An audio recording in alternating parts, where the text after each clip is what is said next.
कहते हैं डरने वालों का कोई सहारा और भागने वालों की कोई जमीन नहीं होती, पर आंखों के सामने जब तड़पता कोई अपना हो तो हौसला दम तोड़ ही देता है। कुछ ऐसा ही दिखाया गया है द कश्मीर फाइल फिल्म में। इसमें आपको वो कश्मीर दिखेगी जो मुगलिया इतिहास में मिलना मुश्किल है और स्कूल की किताब में लिखा जाना नामुमकिन। Freedom is the sound of terror, freedom is an anthem of free Kashmir. कौन सही कौन गलत, इन दो स्लोगन्स के बीच फंस जाती है जिंदगी, जिसका जवाब कृष्णा फिल्म के क्लाइमेक्स में देता है। कृष्णा का जो किरदार है वो कहीं ना कहीं कन्हैया कुमार के जिंदगी से प्रेरित दिखाया गया है। वही कन्हैया कुमार जिसे हम टुकड़े टुकड़े गैंग के सरदाना के सरदार के रूप में जानते हैं। वैसे इस फिल्म में कलाकारों ने किरदार को किया नहीं बल्कि किरदार को जिया है, इसीलिए आप रियल लाइफ और रियल लाइफ में फर्क नहीं कर पाएंगे। ऐसा इसलिए हो पाया है क्योंकि इस फिल्म में काम करने वाले कई कलाकार खुद कश्मीरी पंडित हैं और विस्थापन का शिकार हो चुके हैं। हमने कश्मीर पर बनी कई फिल्म देखी जैसे रोजा, मिशन कश्मीर, हैदर और फना। इन सभी फिल्म के डायरेक्टरों को अवार्ड और प्रशंसा मिली, तो वहीं द कश्मीर फाइल फिल्म बनाने वाले डायरेक्टर विवेक जी को वाई कैटेगरी की सुरक्षा इसलिए नहीं मिली क्योंकि उन्होंने अच्छा फिल्म बनाया है, बल्कि इसलिए मिली क्योंकि उन्होंने कश्मीर का वो सच दिखाया है जो कई वर्षों से छिपा के रखा गया था।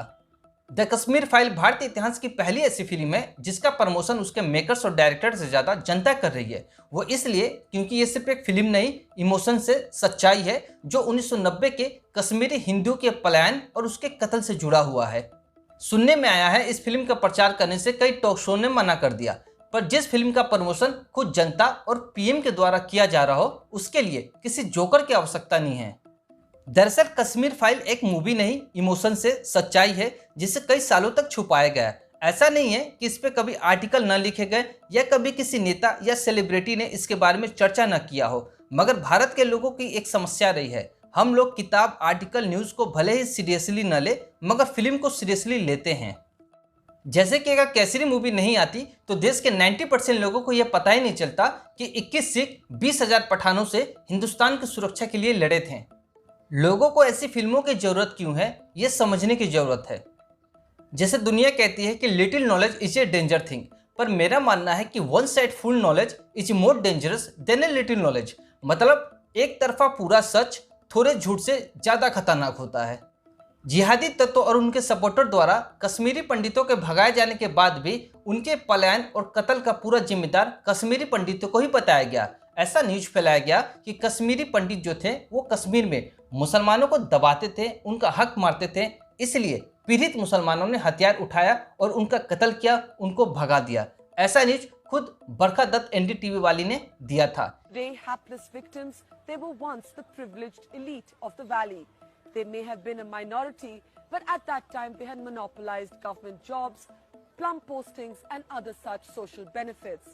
In fact, the sharp economic disparity between the Pandits and the poor Muslim majority was one of the earliest reasons for popular discontent in the state.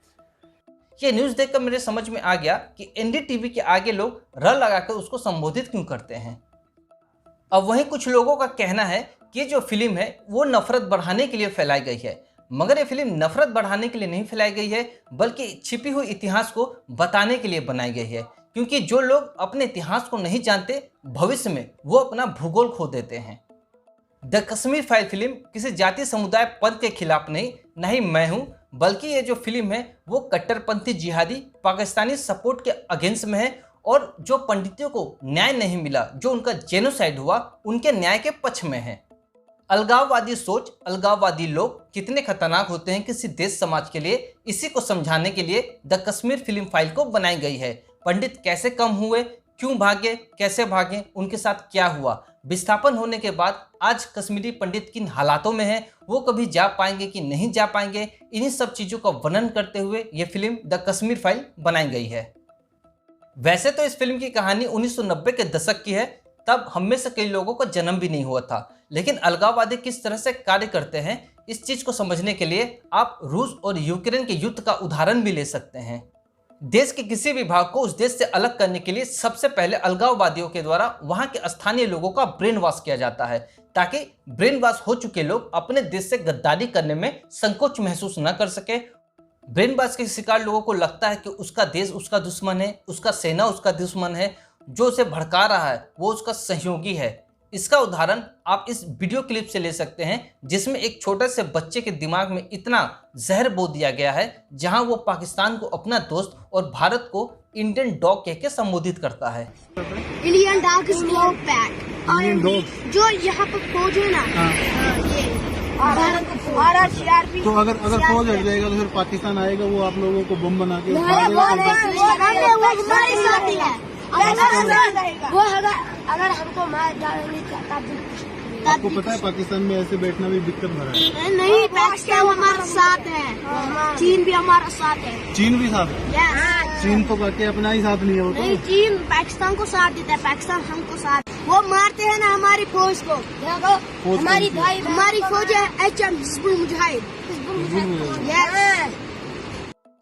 उदाहरण के तौर पे रूस ने भी यूक्रेन के दो भाग दोनेत्स्क और लुहांस्क में अपने अलगाववादी खड़े करके उसे यूक्रेन के खिलाफ खड़ा किया, फिर उसके दो भागों को स्वतंत्र घोषित करके यूक्रेन पे हमला करवाया। अगर रूस को यूक्रेन के भाग में रूसी समर्थक अलगाववादियों का समर्थन नहीं मिलता तो रूस के लिए यूक्रेन पर चढ़ाई करना आसान न होता, क्योंकि जिस देश की जनता दुश्मन देश के साथ होती है उसे जीतना बहुत ज्यादा आसान हो जाता है। यही कारण है कि यूक्रेन के दो अलगाववादी भाग को एक दिन में रूस ने कब्जा लिया, मगर वहीं दूसरी ओर यूक्रेन की राजधानी कीव को आज तक जीत नहीं सका, जबकि युद्ध के 23 दिन हो चुके हैं। इससे साफ हो जाता है कि किसी भी देश के लिए अपने भूभाग को बचाना मुश्किल हो जाता है जहां अलगाववादियों की संख्या बढ़ जाती है। ये अलगाववादी आस्तीन को सांप के जैसे होते हैं जो पहले अपने पनाहगार को ही डसते हैं। ये आर्टिकल 370 ही थे जिसके वजह से कश्मीर पाकिस्तान के करीब और भारत से दूर जा रहा था। ये आर्टिकल 370 ही थे जिसके वजह से कश्मीरियों के दिल में पाकिस्तान के लिए प्यार और हिंदुस्तान के लिए नफरत जाग रहा था। इसलिए मोदी जी ने 370 आर्टिकल को हटा दिया ताकि दोबारा 1990 जैसे कश्मीरी पंडितों को विस्थापन का सामना न करना पड़े और न ही किसी भी डायरेक्टर को द कश्मीर फाइल 2 बनाना पड़े। साथ में कश्मीरी भाई बंधु को एक बात समझ आनी चाहिए कि आप एक कश्मीर की बात करते हो जबकि पूरा हिंदुस्तान ही आपका है और कश्मीर हिंदुस्तान का, यानी कि हम सब एक हैं। रही सवाल पाकिस्तान का, तो पाकिस्तान तो खुद हिंदुस्तान का हिस्सा रहा जो 1947 में अलग हो गया। इसे कश्मीरियों से इतना प्यार है, मगर 1971 में बांग्लादेश में जाकर नरसंहार जो किया था वो भी इन्हीं के भाई बंधु भतीजे और इन्हीं के जात वाले थे। इन्होंने तो 1971 में जाति संहार किया था, जो जेनोसाइड किया था खुद के धर्म खुद के मजहबी लोगों का। शायद इतिहास ये नहीं पढ़ाते हैं बल्कि हकीकत है। तो जो अपने ही देश पूर्वी पाकिस्तान का नहीं हुआ वो कश्मीरियों का क्या होगा। इसके अलावा एक और बात सोचने वाली है, भारत के पास जो कश्मीर है उसका कुछ हिस्सा पाकिस्तान के पास है। अब भारत का जो कश्मीर है वो टूरिस्ट प्लेस है, टूरिस्ट के द्वारा कश्मीर की कमाई होती है। वहीं पोक में क्या टूरिस्ट घूमने जाते हैं? नहीं, पोक को पाकिस्तान ने एक आतंकवाद का अड्डा बना के रखा हुआ है। वो वहीं पे आतंकवादी को ट्रेनिंग देते हैं। भारत ने जो सर्जिकल स्ट्राइक किया था वो पोक में किया था, जो एयर स्ट्राइक किया था वो भी पोक में किया था। अलगाववादियों को जो ट्रेनिंग मिलती है वो भी पोक में मिलती है। इसका मतलब कि भारत को अगर आतंकवाद से मुक्ति चाहिए, अगर कश्मीर की पूर्ण खुशियां चाहिए, तो उसको पोक को आज नहीं तो कल लेना ही पड़ेगा। बिना पोक लिए आप पूरे भारतवर्ष में शांति स्थापना नहीं कर सकते। गीता में लिखा है जिसका जन्म होता है उसका मृत्यु निश्चित है। भारतवर्ष जो है वो अनंत काल से चला आ रहा है, वहीं पाकिस्तान का जन्म 1947 में हुआ है, अर्थात इसका मृत्यु भी निश्चित है। तो दोस्तों आज के वीडियो के लिए इतना ही, मिलेंगे अगले वीडियो में, तब तक के लिए जय हिंद।